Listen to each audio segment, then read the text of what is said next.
কুরবানির মাংস চলে আসছে, কেটে দিয়ে পরিষ্কার করে নিয়েছি।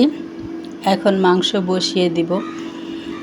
কুরবানির মাংসটা হাতে মেখে রান্না করলেই বেশি মজা লাগে, তাই হাতে মেখে মাংসটা আজকে বসিয়ে দেব।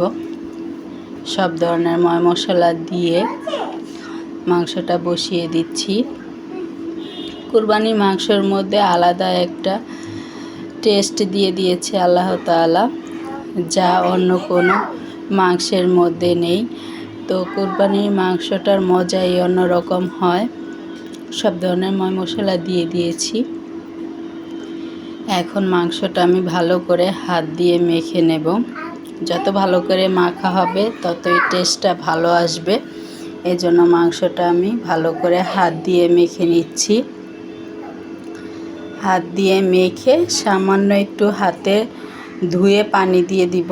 পানি দিয়ে আমি মাংসটাকে চুলার উপরে বসিয়ে দিব কষানোর জন্য।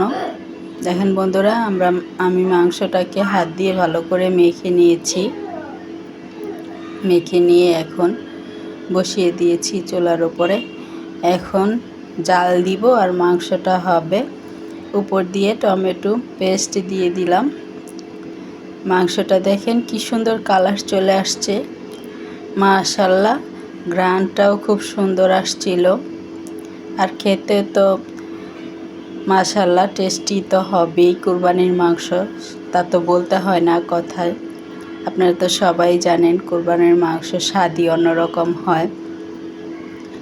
মাংস রান্নার পর পরিবারের সবাই আর কিছুই খায় নাই, শুধু মাংসই খেয়েছে। এখন আবার পরোটা বানিয়ে গতকালকের মাংস দিয়ে পরোটা নিয়েছি নাস্তা করার জন্য। কেমন হয়েছে বন্ধুরা? আর আপনারা কে কী